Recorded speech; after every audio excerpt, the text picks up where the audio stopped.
हजरत फातिमा, इमाम हसन, इमाम हुसैन दुई भाईके अल्लाह नबीर में फातिमा खुजे खुजे पाচ্ছে না। ইয়া রাসূলুল্লাহ, হাবিবাল্লাহ, ইমাম হাসান হুসাইন খেলা করতে করতে কোথায় যেন চলে গেছে। আল্লাহ রসুল বললেন, ফাতে আলী, এই আবু বকর এদিকে এসো। আবু বকর তো ছুটে এসে আল্লাহ রসুলের সম্মুখে লব্বাইক ওয়া সাদাইক ইয়া রাসূলুল্লাহ, তাড়াতাড়ি চলো। এই আলী, আবু বকর তাড়াতাড়ি চলো, আমার ফাতেমা লাল আমি রাসূলুল্লাহর দুই হাতে দুটো তলোয়ার ইমাম হাসান আর হোসাইনকে আমার মা ফাতেমা খুঁজে পাচ্ছে না।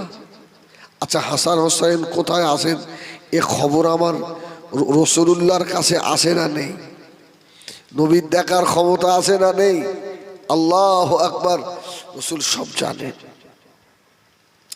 আল্লাহ নবী দিন ও দুনিয়া বাদশাহ হাবিবুল্লাহ জনাবে মুহাম্মদুর রাসূলুল্লাহ সাল্লাল্লাহু আলাইহি ওয়াসাল্লাম নবী আমার হযরত আবু বকরকে নিয়ে বুবুজান হযরত ফাতেমার ঘরে দরওয়াজায় এসে দাঁড়ালেন। ও মা ফাতেমা, কি হয়েছে মা? ঘরের ভিতর থেকে ফাতেমা কাঁদো কাঁদো ভাবে বললেন, ইয়া রাসূলুল্লাহ, ইয়া হাবিবাল্লাহ, আমি ফাতেমা আমার দুটো লাল হযরত ইমাম হাসান হুসাইনকে গোসল করিয়ে দিয়ে আমি ফাতেমা খাইয়ে দিয়ে আর খেলা করতে দিয়েছিলাম। আমি ফাতেমা সংসারের কাজে ব্যস্ত হয়ে পড়লাম। ইয়া রাসূলুল্লাহ, ইয়া হাবিবাল্লাহ, আবার দুই বেটা অনেকক্ষণ আমার কাজ করা পরে আমার ইমাম হাসান আর হোসাইনের কথা মনে পড়ে গেল। ইয়া রাসূলুল্লাহ, আমি দরওয়াজা খুলে দেখি আমার বেটা দুটো খেলা করতে করতে কোথায় যেন চলে গেছে। ইয়া রাসূলুল্লাহ, কোথায় গিয়েছে জানি না। ফাতেমার চোখে পানি। আল্লাহ রসুল রেখে বললেন, ও মা ফাতেমা, চিন্তা করো না, আমার ইমাম হাসান আর ইমাম হোসাইনকে আল্লাহর ফেরেশতা জিবরাইল নিজে পাহারা দিচ্ছে। জোরে বলুন সুবহানাল্লাহ। ও চিন্তা তোমার করতে হবে না। আমার হাসান হোসাইনকে স্বয়ং আল্লাহ ভালোবাসে। জোরে বলুন সুবহানাল্লাহ। আমার ভাইয়ানেরা, সোনা মানিকেরা, ও মল্লিকপুরের জওয়ানেরা, মায়েরা, বোনেরা, কারখানা করে শোনো বাবা। হযরত আল্লাহ নবী আবু বকরকে বললেন, বাবাজি আমার সঙ্গে চলো বাবা। হযরত আবু বকরকে নিয়ে নবী আমার পথ চলতে লাগলেন। কিছু রাস্তা যাওয়ার পরে আল্লাহ নবীর নজরে পড়ে গেল। হযরত আবু বকর দেখতে পেলেন হযরত ইমাম হাসান ইমাম হোসাইন দুই ভাই যেন রাস্তার ধারে ধুলার উপরে গলা জড়াজড়ি করে খেলা করতে করতে আর ঘুমিয়ে গেছে। জোরে বলে না সুবহানাল্লাহ। গলা জড়াজড়ি করে দুই ভাই ঘুমিয়ে পড়েছে। ইয়া রাসূলুল্লাহ, আবু বকর বলছে, ইয়া রাসূলুল্লাহ, ওরে যাদের দিকে তাকালে পূর্ণিমা চাঁদ হার মেরে যায়, যারা হচ্ছে শাবাবে আহালিল জান্নাহ, সাইয়্যিদা শাবাবে আহালিল জান্নাহ, যুবকদের জান্নাতের সরদার, ইয়া রাসূলুল্লাহ, জান্নাতের সেই সরদার দুটো ধুলার উপরে শুয়ে থাকবে। জোরে বলুন না সুবহান। আল্লাহ নবী ডাক দিয়ে বলেছিলেন, ও বাবাজি, আবু বকর জানো না বাবা, শুনে রেখে দাও, আল্লাহ পাক আমি রাসূলুল্লাহ আমাকে যা দেখায়, আবু বকর তুমি তা দেখো না বাবা। আমার ইমাম হাসান ফাতেমা লাল, আমার ইমাম হুসাইন ধুলার উপরে শুয়ে নাই, আল্লাহ পাকের ফেরেশতা হযরতে জিবরিল আমিন আলাইহিস সালামের ডানার উপরে শুয়ে আছে।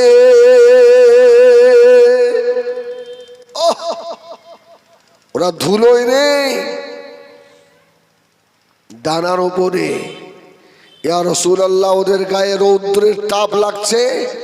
রাসূল বললেন আবু বকর, আল্লাহর আর একজন ফেরেশতাকে আল্লাহ অর্ডার করেছে, আমার ফাতেমা লাল ইমাম হাসান হোসাইন শুয়ে আছে, তুই গিয়ে ডানা দিয়ে ছায়া করে রাখ, ওদের বদনে যেন রৌদ্র না লাগে। জোরে বলুন সুবহানাল্লাহ। আল্লাহ কত ভালোবাসে। হ্যাঁ, সেই আহলে বায়াতের স্মরণে সালে সব করবেন। ইমাম হাসান হোসাইনের নামে দুটো পয়সা চাইতে যাবেন, কত কথা আপনাকে শোনাবে। আসে না নেই? আসে না নেই? তবে আলহামদুলিল্লাহ আপনাদের মল্লিকপুরে এসে আমাকে বড় ভালো লেগেছে, এখানে একটা দোকান নেই। আছে দোকান? এই নিয়ে ঝামেলা হয় তো? এই ঝামেলা হয় না? ম্যাক্সিমাম মানুষ সব দোকানের পক্ষে না বিপক্ষে? 90% আমার মনে হয় দোকানের পক্ষে। একটু দোকান না দিলে হয়?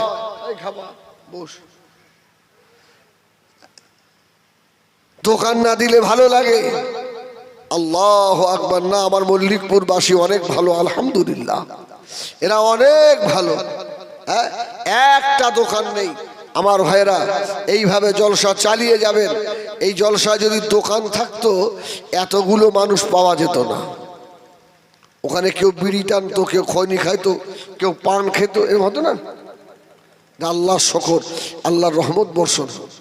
এই আহলে বায়াত যে ইমাম হাসান হোসাইনকে রাসূল এত ভালোবাসে, যারা পয়সা দান করেছেন এই মাহফিলে, আজকে আপনারাও ধন্য। জোরে বলুন সুবহানাল্লাহ। যে যুবকগুলো অক্লান্ত মেহনত করছে, পরিশ্রম করছে, আমি দোয়া করি আল্লাহ যেন এদেরকে আমার রাসূলের সঙ্গে, ইমাম হাসান হোসাইনের সঙ্গে আল্লাহ রহমতের জান্নাত আল্লাহ নসিব করেন। জোরে বলেন না আল্লাহুম্মা আমিন। আমার ভাইয়ানেরা, সোনা মানিকেরা, ও জানেরা, আল্লাহ নবী আস্তে আস্তে গিয়ে হযরত ইমাম হাসান ইমামে হোসাইনের মাথা ধরে গিয়ে দাঁড়ালেন। আল্লাহ নবী একবার ডাক দিলেন, ও ভাই ইমামে হাসান, ভাই ইমামে হোসাইন। যেই না ডাক দেওয়া নানা জানের আওয়াজ শুনে দুই ভাই তাড়াতাড়ি উঠে পড়ল। নবী আমার ইমাম হাসান আর হুসাইনকে আল্লাহ নবী জড়িয়ে ধরলেন। ভাই আমার, তোমার আম্মা জান ফাতেমা পাগল হয়ে যায় মা, না বলে চলে এসেছেন ভাই। ইমাম হাসান হুসাইন বললেন, নানা ভাই বুঝতে পারি না, খেলা করতে করতে চলে এলাম। হযরত আবু বকর পাশে দাঁড়িয়ে আল্লাহ নবী নূরের মুখের পানে তাকিয়ে রয়েছেন। সুবহানাল্লাহ। রাসূল বললেন, আবু বকর তুমি কিছু বলবে? আবু বকর, আরে আমার রাসূল মুখের ভাব দেখলে বুঝতে পারে না আবু বকর যেন কিছু বলতে চাইছে। আবু বকর কিছু বলবে বাবা? হযরত আবু বকর সিদ্দিক জবাব দিলেন, ইয়া রাসূলুল্লাহ, ইয়া হাবিবাল্লাহ, আপনি তো বুঝতে পেরে গেছেন আমার জীবনের একটা বড় আশা, আমি একবার ইমামে হাসান আর ইমামে হোসাইনকে একবার আমি আবু বকর কোলে নেব। সুবহানাল্লাহ।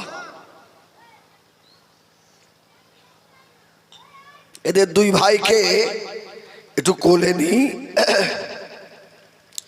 আল্লাহ নবী মুস্কে এসে বলেছিলেন, ও আবু বকর, আমার ইমাম হাসান ইমাম হোসেন যদি তোমার কোলে যেতে চায়, আমি রাসূলুল্লাহ বাধা দেব না। তুমি জিজ্ঞাসা করে দেখো। ইমাম হাসান হোসেন বললেন, দুনিয়ার কালো করে উঠবো না। আল্লাহ আমার নারাকে আসমান ও জমিনের দোজানের বাদশা করেছে। আমরা দুই ভাই আল্লাহর নবীর কোল ছাড়া আর কারো কোলে উঠব না।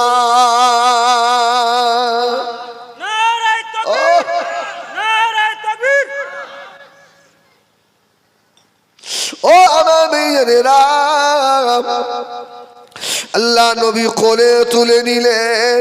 ইমাম হাসান আর হোসাইনের কপাল আল্লাহ নবীর গলা জড়িয়ে ধরেছে। জোরে বলুন সুবহানাল্লাহ। যে নবীকে দেখলে মনে জাহান্নামের আগুন হারাম হয়ে যায়, যে নবীর মাজার জিয়ারত করলে মনে জাহান্নামের আগুন হারাম হয়ে যায়, যে নবীর মাজারে গেলে পরে ওই নবীর সুপারিশ শাফাত ওয়াজিব হয়ে যায়। ইমাম হাসান আর হোসাইন আল্লাহ নবীর গলা জড়িয়ে ধরে আল্লাহ নবীর নূরের দুই চোয়ালে টক টক করে চুমা দিতে লাগলেন।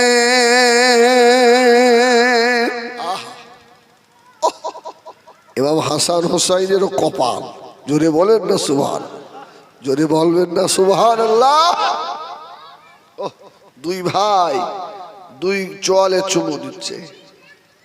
আমার রাসূল পাক সাল্লাল্লাহু আলাইহি ওয়াসাল্লাম কোলে করে নিয়ে ফাতেমার বাড়ি, আমা ফাতেমা এই নাও। আমি বললাম না আমার ইমাম হাসান হুসাইনকে আল্লাহ পাহারা দেয়, জোরে বলুন সুবহানাল্লাহ। ফেরেশতা জিবরিলকে দিয়ে পাহারা দেওয়ায়, সুবহানাল্লাহ বলে। আজ তাদের স্মরণ ইসালে সওয়াব। ইমাম হুসাইন রাদিয়াল্লাহু তাআলা আসেন কোথায়? কুফার কারবালায়, ঠিক কি না? মাথা কোথায়? এখানে দ্বিমত আছে। কেউ বলছে মাথা এজিদের দরবার থেকে মদিনায় পাঠিয়ে দেওয়া হয়েছিল জান্নাতুল বাকিতে, আবার কেউ বলছে না, কুফায় যেখানে ইমাম হোসাইনের মাথা আছে ওখানে একটা বিরাট মসজিদ তৈরি হয়েছে। ইমাম হোসাইনের মাথা নিয়ে দ্বিমত আছে। আল্লাহু আকবার। আরে ইমাম হোসাইন তো আমাদের জন্য শহীদ হয়েছিলেন, এই ঠিক কিনা? সোনামারি খেরা জওয়ানেরা, আল্লাহ নবীর খলিজা ছিলেন সাহাবী হযরত শেরে খুদা আলী রাদিয়াল্লাহু তাআলা আনহু। হুজুর আমার সাথী সঙ্গী নিয়ে কারবালার উপর দিয়ে সিফফিনের যুদ্ধের ময়দানে যাচ্ছিলেন। ওই কারবালার ময়দানে গিয়ে হযরত আলী একজনকে জিজ্ঞাসা করলেন, ও বাবা, এই জায়গাটার নাম কি বলুন? মানুষটা বলে দিল, ও হযরত আলী, এই জায়গাটার নাম হলো কুফার কারবালা।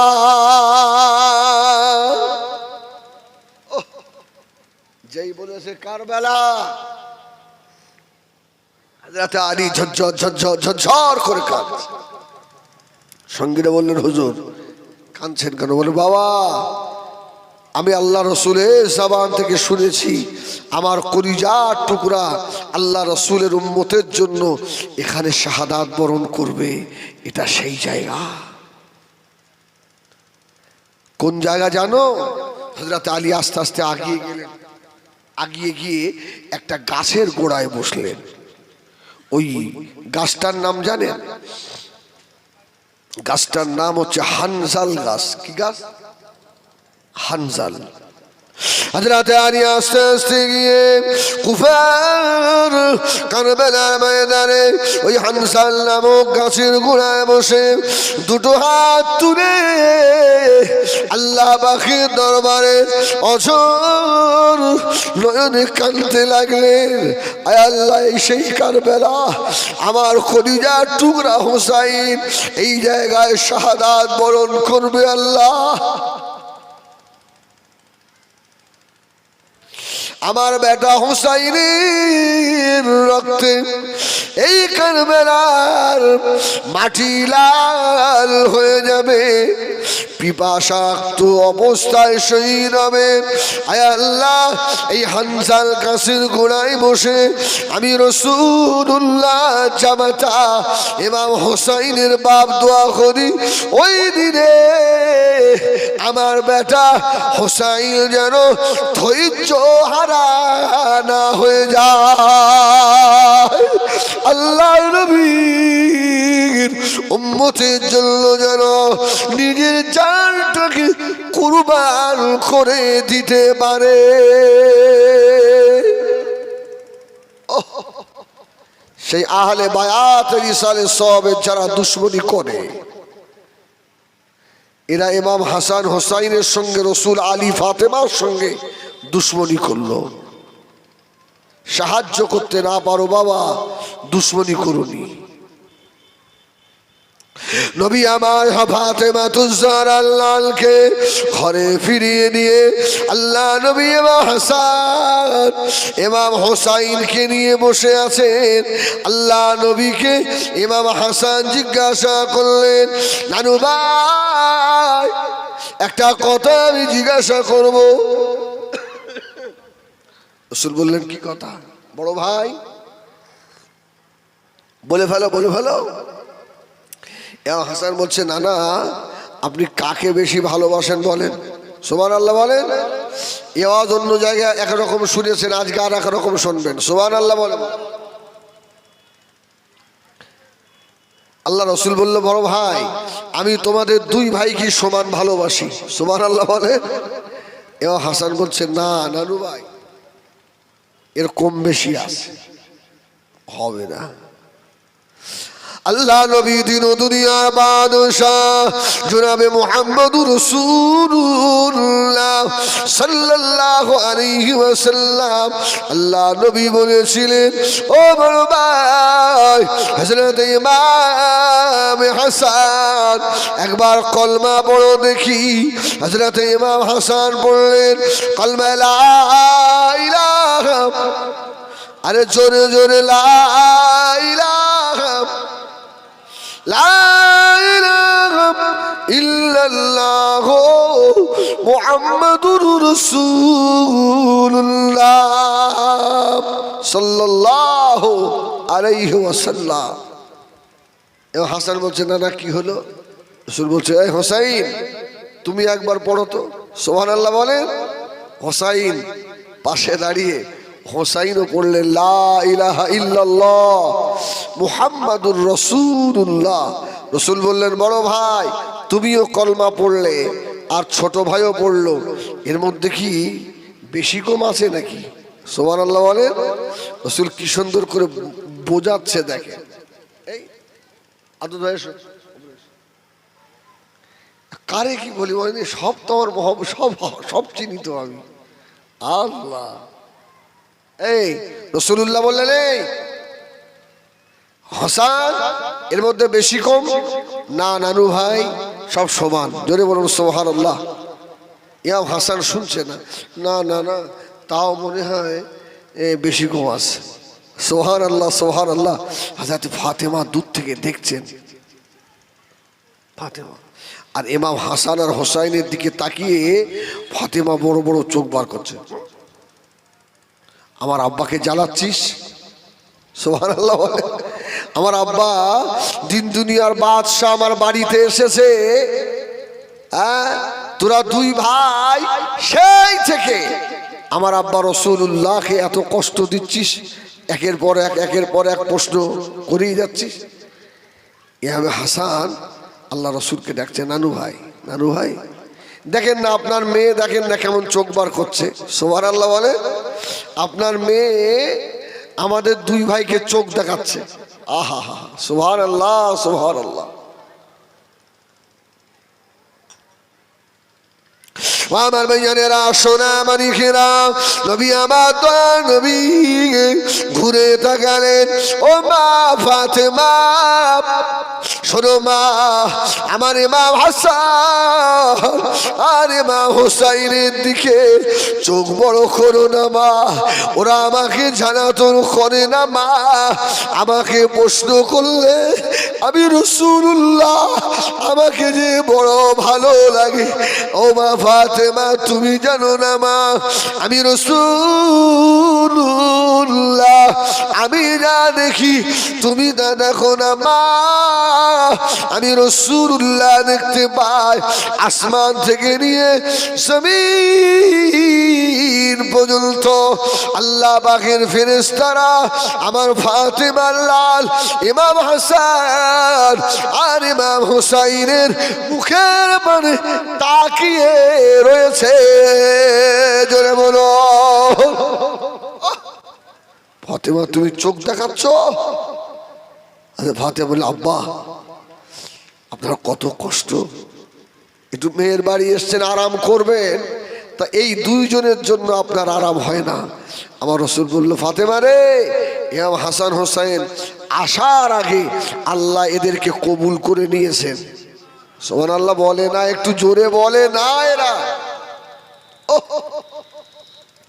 আল্লাহু আকবার বলেন আল্লাহু আকবার বলেন আল্লাহু আকবার জোরে মুখ ভরে বলেন আল্লাহু আকবার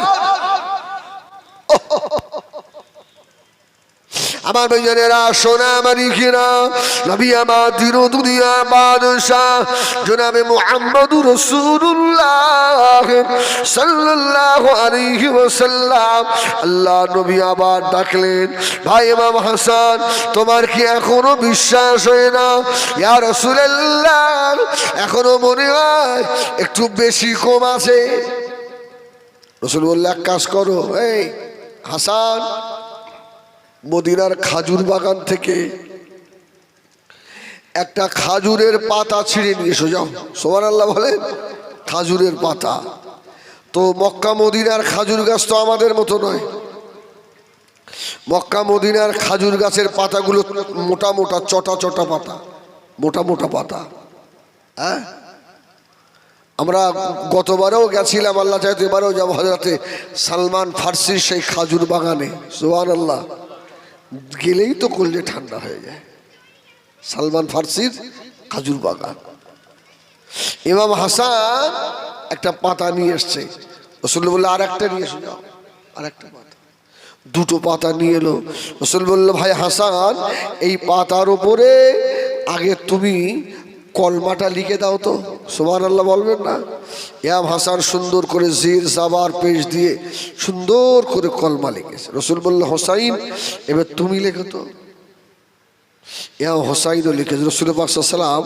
এইভাবে ধরে বললে এই দুই ভাই যে লেখালেখি হয়েছে হাসান বলো এই দুটো লেখার দিকে তাকিয়ে বলো এর মধ্যে কম বেশি আছে জোরে বলুন সুবহানাল্লাহ হাসান বললেন নানু ভাই কম বেশি নেই সুবহানাল্লাহ আমার রাসূল বললেন তাহলে তোমাদের ভালোবাসায়ও আমি রাসূলের কম বেশি নেই সুবহানাল্লাহ হযরত ইমাম হাসান বিশ্বাস করছেন না ইয়া রাসূলুল্লাহ ইয়া হাবিবাল্লাহ নবী গো আপনার নিশ্চয় একটু কম বেশি আছে আল্লাহ নবী বললেন ও বড় ভাই ইমাম হাসান আল্লাহ পাকের কুরআন শরীফ তেলাওয়াত করো ইমাম হাসানের জামানে আল্লাহ নবী মা ফাতেমার ঘরের ভিতরে বসে আল্লাহ পাকের কুরআন শুনতে লেগেছে ইমাম হাসান দাঁড়িয়ে দাঁড়িয়ে সুন্দর করে মধুর আওয়াজে কোরআন পড়ছে যে ক আয়াত পড়লেন আল্লাহু আকবার রাসূল বললেন রে হোসাইন এবার তুমি পড়ো সেই ক আয়াত পড়ে হোসাইনও বন্ধ করে দিল রাসূল বললেন হাসান কোরআন পড়ার মধ্যে কারুর বেশি কম দেখলে না নানু জোরে বলুন সুবহানাল্লাহ এবারে দেখেন কি প্রশ্ন করে অসুবিধা হচ্ছে আপনাদের আর মিনিট 20 একটু তাকবীর দাও না, নারায়ে তাকবীর। আবার ঘুরে গেছে। আল্লাহ নবীকে জড়িয়ে ধরলেন, ইয়া রাসূলুল্লাহ, ইয়া হাবিবাল্লাহ, নানু ভাই বেয়াদবি মাফ করুন, বেয়াদবি ক্ষমা করুন, আর থাকতে পারি না। আমাদের দুই ভাইয়ের ক্ষুধা পেয়ে গেছে। নানা ভাই একটু আল্লাহ পাককে বলুন, আমার আল্লাহ যেন আপনার দোয়ায় আল্লাহ জিবরিলের মারফতে জান্নাত থেকে যেন আপেল পাঠিয়ে দেন। আমরা দুই ভাই মা ফাতেমা ঘরে বসে আল্লাহ পাকের জান্নাতি আপেল আমরা খাবো। সুবহানাল্লাহ। রসুলকে বললেন, আমার রসুল শুনলেন। নানু ভাই আরেকবার বলেন না, আল্লাহ যদি জান্নাতি ফল একটু খাওয়ায়। আল্লাহ নবী ইমাম হাসান হোসাইনের দিকে তাকিয়ে, ও বেজনেরা, আল্লাহ নবী নূরে চোখ দিয়ে পানি গড়িয়ে যায়, ঝরঝর ঝরঝর ঝরঝর করে কাঁদতে লাগলেন। ও ভাই ইমাম হাসান, ও ভাই ইমাম হোসাইন, তোমাদের দুই ভাইকে আমি নবী যে বড় ভালোবাসি, আমি নবী যে বড় প্যার করি। তবে শুনে রাখো, আল্লাহ পাককে বললেন জান্নাতি আপেল আল্লাহ পাক জান্নাত থেকে পাঠাবেন। তবে শুনে রেখে দাও, যতক্ষণ পর্যন্ত না আমার গুনাহগার উম্মতি জান্নাতি ফল আমার উম্মত যতক্ষণ না খাবে, আমি রাসূলুল্লাহ তোমাদের জন্য বলবো না। সুবহানাল্লাহ বলেন। তাহলে সেই নবী ইমাম হাসান হুসাইনকে হায়াতে ফাতেমা আমাদের জন্য কুরবান করে দিলেন। জোরে বলুন সুবহানাল্লাহ। জান্নাতি ফলও দিল না, আজকে সেই নবীর উম্মাত হয়ে আমাদের আখলাক আদর্শ, আমাদের চলাফেরা, আমাদের কৃষ্টি কালচার, আমাদের ব্যবহার সব ইহুদি বেঈমানদের মতো হয়েছে। ঠিক কিনা ভুল বলে বাবা? ঠিক না? জবাব দিতে হবে। হ্যাঁ, মনে রাখে, জবাব দেওয়া লাগবে। সোনা মানিকেরা, জওয়ানেরা, ওই উম্মাতের জন্য আল্লাহ নবী তার ইমাম হাসান হোসাইনকে দিয়ে দিলেন। এই উম্মাতের ভিতরে এমন কোনো নাপাক নাই, এমন কোনো খালিস কাজ নাই, এদের দ্বারা হয় না। ঠিক কিনা? আরে আজকের একটা খবর, হাজি সাহেব হজে যাবে, হজে ওই জায়গায় ও চিটিং বাজি, বুঝলেন না? 60,000 করে সে হাজি তুলেছে, আপনার ওই 70, ওই আপনার প্রায় 80-র কাছাকাছি। ও তুলে নিয়ে অন্য একজন দালালের কাছে দিচ্ছে 60,000-এ। 10-12 জন হাজি, যদি এক এক হাজির কাছ থেকে আপনার 25,000 টাকা করে মারে, এ কত টাকা? প্রায় 2.5 থেকে 3 লাখের কাছে। হ্যাঁ, আচ্ছা, এ যদি আবার ইহরামের কাপড় পরে লাব্বাইক আল্লাহুম্মা লাব্বাইক, আল্লাহ বলবে দূর হ। হ্যাঁ, আমার গরিব বান্দা হজে আসছে, তুই তার কাছ থেকে হ্যাঁ এইভাবে টাকা নিলি চিটিংবাজি করে। লাব্বাইক আল্লাহুম্মা লাব্বাইক لبيك لا شريك لك لبيك إلا الحمد والنعمة لك والملك لا شريك لك। এই লাব্বাইক ওর ভালো লাগবে, মজা লাগবে। লাব্বাইক বললে আল্লাহ সাড়া দেবে, যে সঠিকভাবে যাচ্ছে। ঠিক কিনা? আমাদের মধ্যে কত খারাপি বাবা, সারা দিনের ভিতরে কত ভালো কাজ করি, কটা খারাপ কাজ করি। ও জানেরা, এই হিসাব কি কোনোদিন আমরা করেছি নাকি? আমার দিকে বেরেন, কেউ করেছেন? আরে আমি আপনাদের কথা বাদ দিচ্ছি, আমি হিজবুল্লাহ আওয়াজ করছি, আমি করেছি যে আজকে ফজরের পর থেকে এই এশা পর্যন্ত আমার কটা নেকি হলো আর কটা গোনা হলো? ভাই আমার কদিন করা হয়নি, তবে আমি আপনাদের আওয়াজ করে বলছি, আপনারাও চেষ্টা করেন, আমিও চেষ্টা করি এই হিসাবটা রাখা। দোকান চালাই, ব্যবসা করি, ব্যবসার শেষে একটা হিসাব হয়, হয় না? হয় না? যে কত পুঁজি লাগালাম আর কত লাভ উঠে এলো। আমার ভাই, আল্লাহকে পেতে গেলে নেকির হিসাব করবেন সন্ধ্যাবেলা। এই নেকির হিসাব করবেন সন্ধ্যার সময় গিয়ে, আজকে কটা মিথ্যা কথা বলেছি আর কজনের গীবত করেছি, কওয়াক্ত নামাজ ছেড়েছি আর কসবার সুবহানাল্লাহ, কসবার লা ইলাহা ইল্লাল্লাহ, একটু হিসাব করলে বুঝতে পারবেন। চার ইমামের বড় ইমাম ইমামে আযম আবু হানিফা রাহমাতুল্লাহ আলাইহি জীবনে 55 বার হজ করেছিলেন, বলুন সুবহানাল্লাহ। 40 বছর এশার ওযুতে তাহাজ্জুদের নামাজ ওই ইমামে আযম সারাদিন পরে সন্ধ্যার সময় হুজুরের হিসাবের খাতা ছিল, হিসাবের খাতা ছিল, হিসাব করতেন, হিসাব। আল্লাহ আজকে আমার নেকি কটা হলো আর বদি কটা হলো। যেদিনে নেকি কম হয়ে যেত, হযরত ইমামে আযম আবু হানিফা সারা রাত ধরে আল্লাহ দরবারে জাহান্নামের আযাবের ভয়ে পাগলের মতো কাঁদতেন। আল্লাহ আজকে আমার নেকি কম হয়ে গেল। ও আলে বায়াতের মুহাব্বতিরা, এ আমার মল্লিকপুরের সোনামানিকেরা, কান খাড়া করে শোনো বাবা। আল্লাহ নবীর খদিজা সাহাবী হযরত ওমর ফারুক, নাম শুনেছেন না? হুজুরকে শাহাদাত কি শহীদ করা হয়েছিল না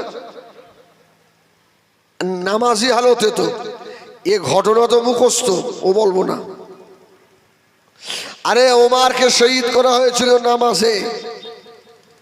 শহীদের পরে হযরতে ওমর রাদিয়াল্লাহু তাআলাকে যারা গোসল দিয়েছিলেন, শোনেন, এ কোনদিন শোনেননি, যারা গোসল দিয়েছিলেন হুজুরকে যখন গোসল দিচ্ছিলেন, ওরা বলছে আমরা দেখছি হযরতে ওমরের পিঠে বড় বড় চাবুকের দাগ। আহা, যে ওমরের নাম করলে বাঘ ছাগল এক ঘাটে পানি খায়, কি? যারা গোসল দিচ্ছিলেন এরা বললেন এত বড় মায়ের লাল কে আছে যে হযরত আমিরুল মুমিনিন অর্ধ জাহানের খলিফার পিঠে চাবুকের আঘাত করেছে।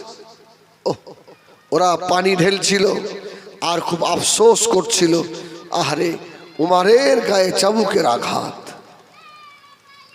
হযরত আমিরুল মুমিনিন খলিফাতুল মুসলিমিন হযরত ওমর ফারুক রাদিয়াল্লাহু তাআলা গোসল দেওয়া হয়ে গেল।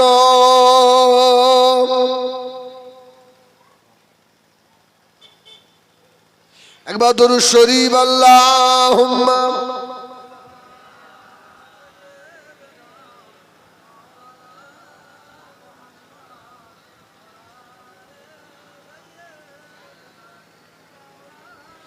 আল্লাহুম্মা সাল্লি আলা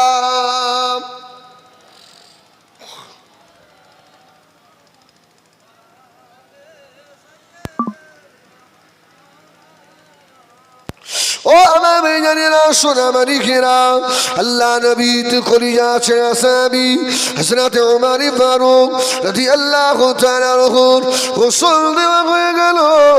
হুজুরের লাশ মুবারকটাকে ঘাড়ে করে নিয়ে আল্লাহর নবীর মাজারের কাছে নিয়ে যাওয়া হয়েছিল। দাফনের পরে হযরত ওমরের বিবিকে আল্লাহ নবী সাহাবীরা যারা গোসল দিয়েছিলেন ওরাই নিয়ে এসে জিজ্ঞাসা করলেন, ও আম্মা জান, বেয়াদবি মাফ করুন, আমরা যখন ওমরের গোসল দিচ্ছিলাম হুজুরের পিঠে আমরা চাবুকের আঘাতের দাগ দেখেছিলাম। হুজুরকে কেউ কি ইন্তেকালের আগে চাবুক দিয়ে প্রহার করেছিল, মেরেছিল নাকি? আহা, কলিজা বেড়ে যাবে বাবা। সারাদিনের ব্যবসার হিসাব করি, দোকানের হিসাব করি, আমরা আমাদের ইবাদতের হিসাব করি না। হযরত ওমরের বিবি ঝরঝর করে কেঁদে ফেললেন। এ নবী পাকের সাহাবীরা শুনে রাখো বাবা, আমার স্বামী ওমর রাত্রিরে সারা রাত ইবাদত করে সারাদিন ইবাদত করে হিসাব করতেন। যেই দিনে নামাজ কম হয়ে যেত, কোরআন তেলাওয়াত উমরের কম হয়ে যেত, যেই দিনে ওমরের জিকির আজকার কম হয়ে যেত, ওই দিনে হযরত ওমর নিজের চাবুক দিয়ে আহা নিজের পিঠের উপরে আঘাত করতে আর পাগলের মতো কাঁদতেন।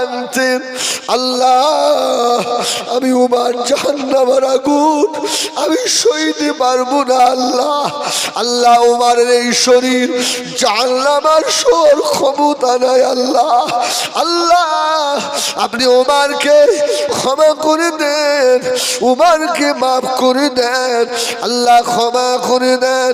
হযরত ওমরের বিবি বলেছিলেন, আমার স্বামী জাহান্নামের আযাবের ভয়ে নিজের শরীরের উপরে নিজে প্রহার করতেন। জোরে বলে না, একটু জোরে হয় না? দরুদ শরীফ আল্লাহুম্মা।